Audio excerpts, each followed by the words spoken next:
Paradoxe, Hildegarde de Bingen. C'est à en perdre notre nietzschéisme. Comment la même personne a pu synthétiser la viriditas, qui ressemble à s'y méprendre à la volonté de puissance, une métaphore de Dieu incarnée dans le feu, qui résonne également avec Spinoza, et une foi inébranlable. La vie de la sainte pourrait incarner également le surhumain. En dehors des cadres, elle crée ses propres normes. Féministe, fervente tout en s'intéressant au plaisir féminin, elle ne rentre dans aucune case. Mais comment expliquer cette proximité et ce gap que représente sa foi immense? Comment expliquer ce génie qui la lie intimement avec Nietzsche, tout en affirmant l'explication première que ce dernier réfute avec autant de force? La viriditas chez Hildegarde, cette force verte, créatrice, jaillissante, est une métaphore de la vie en excès, de l'élan vital qui traverse le corps, la nature, le monde. C'est une force immanente, même si elle est pour elle d'origine divine. Or Nietzsche appelle justement volonté de puissance ce même mouvement vital.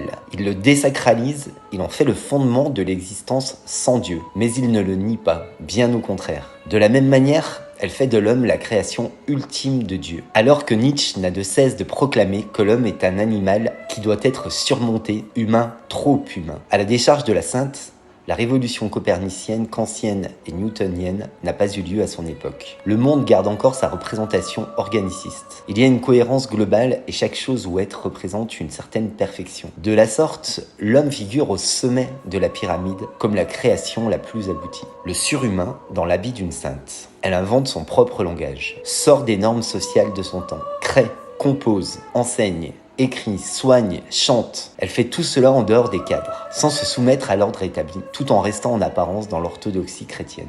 Elle n'obéit pas, elle interprète. Elle n'attend pas qu'on lui donne un rôle, elle le prend. C'est une femme dans un monde d'hommes, une mystique qui gouverne un couvent, une autrice à une époque où la parole féminine est marginalisée. C'est cela aussi le surhumain, créer ses propres lois, par-delà le bien et le mal, dans une fidélité plus haute à la vie. La foi comme symptôme d'un excès d'intensité. Pourquoi reste-t-elle pourtant croyante? Pourquoi Nietzsche aurait-il ri là où elle s'agenouille? Comment peut-elle incarner autant de puissance tout en restant attachée à une explication que Nietzsche juge mutilante? Voici une hypothèse psychanalytique et nietzschéenne. La foi d'Hildegarde est peut-être le seul langage disponible à son époque pour canaliser une intensité intérieure intenable. Autrement dit, la foi n'est pas une soumission, mais une transposition.